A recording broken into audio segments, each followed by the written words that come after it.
Hey guys, Ross from Hack Perception here. Just wanted to talk to you today. This is the first of our shorter films that we're making. We're calling them Hacked in the Field. So as you can probably tell, this is being shot on a GoPro. I'm in the depths of the Buckinghamshire countryside today on this very autumnal day. And the purpose of the video, what I want to talk to you about is my recent experience with Ayahuasca. I returned, when was it now? Must have been a couple of weeks ago, back from an Ayahuasca retreat. Absolutely incredible, humbling, profound, amazing experience. Something that I'm sure I could fill a lot of time on the camera with, but for today this is going to be fairly short. It's not an ayahuasca educational video. I'm not going to be talking particularly about the nature of what it is. There's lots of very good videos out there about that. If people are interested, get in touch with me through Hack Perception on Facebook, and I can send you details about that. Today, the purpose of this video is going to be very much about my personal experience. What I like to say about it to start with is that it is a personal experience. It is very, very much a unique thing to an individual. All the people that I shared the experience with had completely different experiences to me, and this is just my own. So I've got some notes with me as well, because there's so much that I could say, but I'm going to try and condense this and make it concise, and hopefully share some stuff that will be interesting for you guys, and interesting for people who are considering working with the plant medicine ayahuasca. Okay, where do I start? So first off, the start of the experience, I would say, was not too altering or scary. It was kind of meditative. There was, right from the start, there was a feeling and a sensation of a lot of calm. Some light visuals. I'll say as well, when I describe visuals and visions and things like that, this was with closed eyes only. So nothing visual in my perception when my eyes were open. The actual experience itself is performed in darkness, just in candlelight, so it's very intimate, and it's a very powerful experience. So the ceremony and the space in which we're doing it, we're in a room with lots of other people. The ritual is so important. I can't explain enough or talk enough about how important this is, to be with the right people, the right setting, with skilled people who are practiced in the shamanic ways. This completely shapes the experience and completely reassures you and nurtures you into the right space for growth and healing. So after drinking, generally the length of time that you need to have the medicine in your body for is around 30 to 40 minutes before the purge begins. Not everybody purges, and just to educate some people if they don't know, when we're talking about purging, it's generally a physical thing. It will be, vomiting. It can be other things, but generally it is being sick. What you have to do is you have to hold that medicine in. You will get some kind of nausea, but after about 40 minutes, that's when the purge begins, and you can actually start entering the deeper states of this experience. So that was true for me. It was about 40 minutes in when the purge began, and I had to get through that. Quite traumatic on the body. And then the actual process started. So I went into this with several different intentions. You don't have to, but it's recommended that you have an intention for this experience. So the things I wanted to work with, the things I wanted to look at were, I wanted to understand more about compassion and the nature of compassion. I wanted to explore my mind. I wanted to explore consciousness and understand more about the nature of consciousness. And I wanted to learn more about ego. I wanted to be able to keep my ego in check and, just try and understand myself, to try and be a better person. So to break it down into sections, the first thing I was shown, and I was shown this in complete abundance. This is now, either lying down or sitting down with eyes closed. I was presented with the most overwhelming emotional experience. It was showing me compassion. There was this sense of immense connectivity, immense love, immense empathy, and it wasn't just for me. There was a real huge sense of connectivity, not just to others in the room being almost like a single organic entity. We were so connected, but the whole world. I really felt a connectivity to the whole of nature, to animals, to other people. And what it really felt like was I was getting an experience of the suffering of all beings, and the suffering of the earth. And that was completely overwhelming. That was hugely emotional. And it wasn't like sobbing and deep kind of crying, like being upset, but I did cry. I cried so much, but it was just like tears were streaming out of my face. It was just this huge, overwhelming sense of compassion and understanding for the suffering of things, and that was my first lesson, and that was immensely powerful. Not too many visions at this point, just kind of light, colours, the typical kind of patterns, shapes, geometrics, things like that. Nothing particularly structured in the visions, just a space. All this time the music is going on, and again I can't stress how powerful the music, the ikaros, the ancient songs that the shamanic people sing, this completely shapes and guides you through the experience.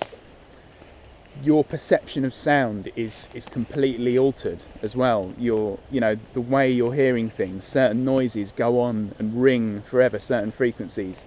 Things disappear off with strange, reverberations, and sound is just on another world. Sound is in a different state during this.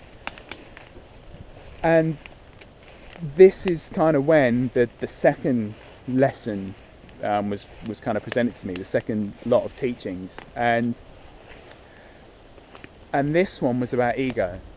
And I don't mean ego in the kind of traditional Western derogatory sense of being egotistical about something. I mean ego as the definition of self, the definition of I, what it defines, what it is to be a human being. And for me, this experience, it started to break that down, literally break it down. The idea and concept of what I was began to dissolve away. My concept and idea of who I was became like an echo. I can only describe it as kind of echoes or memories of who I was and what I was, that I was a person, I had a life, I was born at some point. I'll add to this as well that by this time the idea of time and the concept of time had completely melted away as well. I could not tell you if this was 15 minutes, 10 minutes, 20 minutes, an hour. That had completely gone at this point. And what was happening throughout this was was definitely going further away now. The sense of body had gone as well. I was still very much aware, you know, I was in the room, and I think I was sitting up at this point. I think I sat up for the majority of the experience. But you definitely you were drifting away. You were drifting out into this space, which I find hard to describe with language, to be honest. I find it hard to put the right words to this, but the sort of term I've chosen to use to describe it is, the only way I can say it is like the fabric of reality. It's like a space of oneness, a space where time doesn't exist, a space where everything is, just a space of isness, I guess.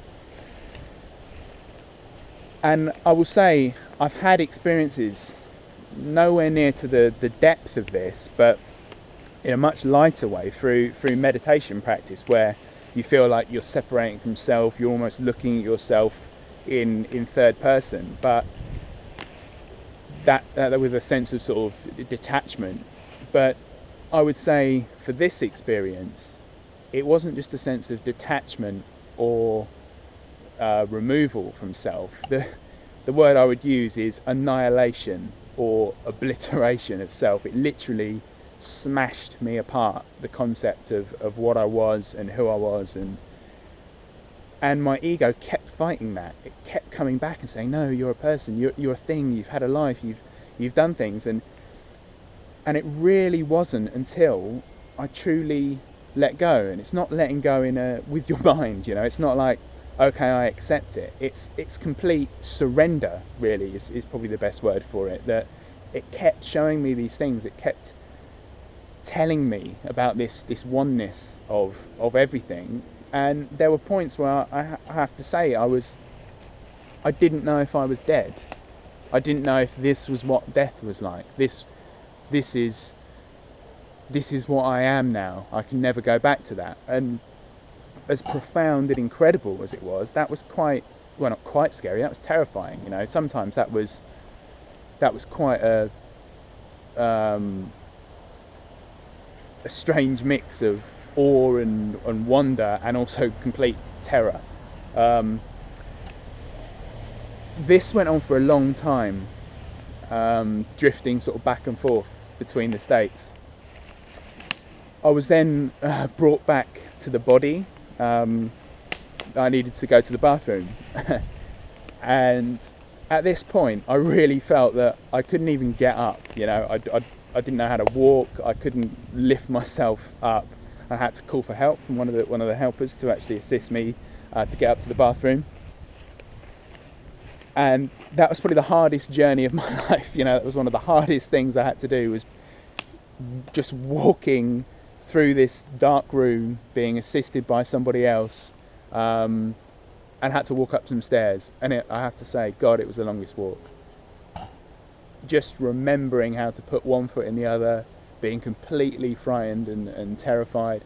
And I thank the person so much. I thank that helper. I'm so grateful for her for getting me through that experience. I think even when I got to the bathroom and I was finished, I really struggled to get back. I was scared to go back in that room. It was just such an overwhelming, powerful experience. The weight of the emotion and the depth of the trance state that I was going into. It was a scary idea to even go back into the room. I wasn't even sure I wanted to go back into that room to experience it, but she got me through it, and she knows who she is, and thank you so much for that. So back in the room now, my helper guided me back down. I was sitting down for the rest of the time, and I would say probably the rest of that evening was me kind of propped up against the wall, sitting down on my mat, holding my bucket as my sick bucket as my little security blanket that I just kept, I'd say, very much hugging for the rest of the experience. To explain a little bit more about what happened then, so I would say this probably, on reflection, I'd imagine this was probably about halfway through. So I would say this was probably around 2 hours in, but as I said before, the concept of time had completely left me at this point, and I felt like I'd been there, you know, forever, for lifetimes. Some of the other things that I really got from it were this deepest connection, and I've said it before, this deepest connection with not only everybody in the room, but kind of all living things. And I know it sounds a sort of pretentious and big thing to say, but that sense of connectivity and tribalness, I guess, as well. That we're all part of this one human race that is lucky enough to be on this planet and experience this life. There was a huge sense of that, and again, the songs were so powerful. They were changing. Some were sort of staccato and fast. Some were slow. There was chanting. There's incense being burned. It's getting really heavy now. You know, you're becoming less and less concerned about the body. You're an absolute wreck. You know, you've been sick. You've got crap all over you. You know, you're a right state really. But that completely left you. You are humbled by this, and all you're doing now is just observing and trying to learn and trying to get through it. And one of the biggest sort of lessons or things that I was shown was this real sense of, it was like, I would say, like traveling, not back in time, but like traveling through time. And I don't mean this in the sense of very visual images of, you know, different ages of man, but it was more, you know, more universal, more kind of cosmic than that. It started with me being in like a sea of snakes, and it was just, this wasn't scary at all. This was just, you know, it's just what it was, and I was in this sea of snakes. When I acknowledged those snakes, they turned into these eyes. It was like a sea of eyes, and then that kind of dissolved as well into just this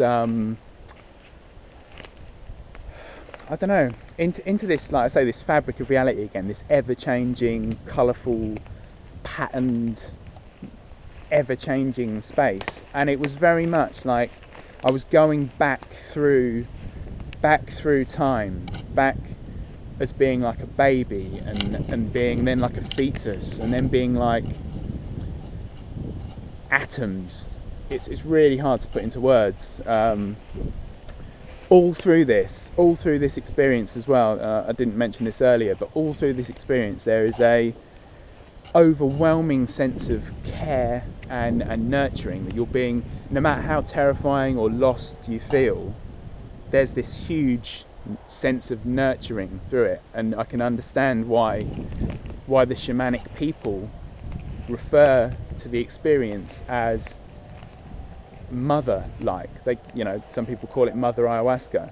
I can completely relate to that now from my personal experience. It is very much like a kind of mother-child relationship where you feel like you're this little fragile thing, and you've been cast into this space of vastness and knowledge, and you are being looked after through that. And I think I mentioned it before, this sense of tribalness, this sense of ancient knowledge and understanding, that you're hearing these songs and you're having this experience which people have done for thousands and thousands of years, and that sense of connectivity was incredible. I had a phrase that came to me at some point, and it's not like words, it's more like telepathic, if you like. It was like in your mind, and it was this phrase of saying, you're a miracle of nature, of everything that could have happened, you did. And outside of that experience, I guess that might not sound particularly profound or magical, but believe me, when you're there, when you're in that experience and you're feeling these things, the lessons you get and the emotional weight of everything that you're taught is extremely powerful. One last sort of comment, which was just an interesting observation really, was I experienced some time paradoxes as well. I've talked a lot about time not being linear and being in a space where time's dissolved and time doesn't exist. There was a moment during the ceremony where you can drink a second time. I wasn't in a fit state to do this. I could hardly get up, but other people did, take a second measure of the medicine. What happened to me was there was a point in time where the shaman conducting the ceremony said, "Now it's time for the second measure. You may drink again if you're ready." I heard these words, and then again my consciousness was blasted off into this space of universal, reality and this other worldly space. And I was there for so long. I can't tell you how long that felt, traveling through this space. And then I came back to the body, and I was aware of my feet on the floor, and I was aware of the bucket, and I began being more aware of myself again. And it was like I returned to that point in time. She then said, it's time for the second measure, and I thought that was really interesting. It was almost like, in the space of time that sentence was said, my mind in this altered state, my mind in this different frequency of operation, was able to travel off, see lots of different things, and then return, to exactly that point in time, which was perhaps only seconds, but it felt like, the longest time. There's so much more I could say, but I'm aware I don't want to keep this video too long. So what I want to just briefly talk about now is the state of returning back to the body. And everything I'd heard and read about this is true. I've read a lot about how the process gently brings you back. It really gently brings you back to yourself. And this was so true for me, that it was like you were being put down as light as a feather. When you were coming back, you've had this profound experience. You've had this trauma of your body and this huge emotional experience. But as you came back to the body, you were gently reminded. And I remember just sitting there. I remember just touching my arm and feeling my hair and feeling my feet, the soles of my feet against the wood floor of the room. And what I would say you had more than anything then was this incredible sense of gratitude. You were so grateful of and for life. You were really, it's not too much to say it really felt like a rebirth. It was, you've been away and you've seen and learnt so much, and you've come back with this intense, incredible gratitude for the opportunity to experience things as a human being, the opportunity to have a body, to be healthy, to live and to love, and to just experience this wonderful gift which is life. And again, the sense of connectivity to everybody else in the room.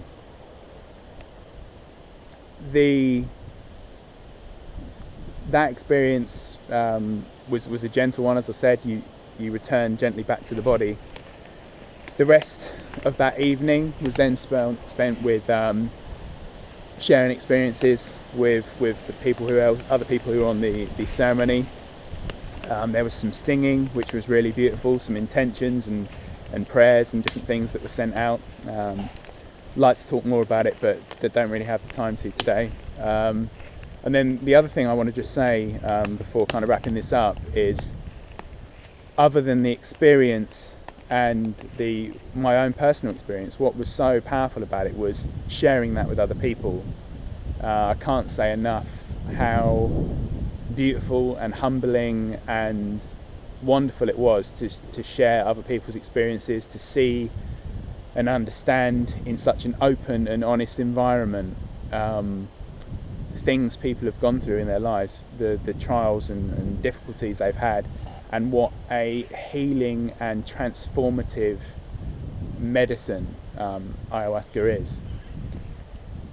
It is definitely not something to go into light-heartedly. It's completely not something as a recreational trip or a high.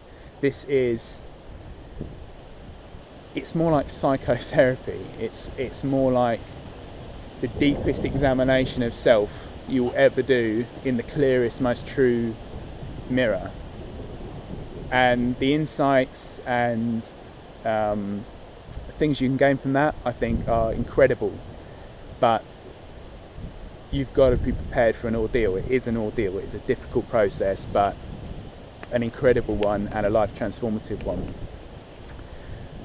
For those who are interested in ceremonies, interested in learning more about ayahuasca, I invite you all, please get in touch on Hack Perception. Send me a private message. If you've got any further questions, if you want to ask me more about the experience, as I said, I'd love to talk about it more today, but I'm trying to keep this video as short as possible. So please do get in touch with me. There's lots of really good people, lots of really excellent, educated, talented people out there who can help you on this. And if you're interested in a journey, then please do get in touch. And I just want to say thank you for everybody who was there. Thank you for the shamanic people who organised the ceremony. I want to say thank you to Nick Gregoriades as well, the guy who kind of pushed me along and got me to actually go into this experience. And again, thanks to Ian Wilmore, my jiu-jitsu buddy, training partner, as well, for sharing the experience with me. And thanks everyone on Hack Perception as well for supporting the project. And I really hope to speak to you soon. Take care, guys.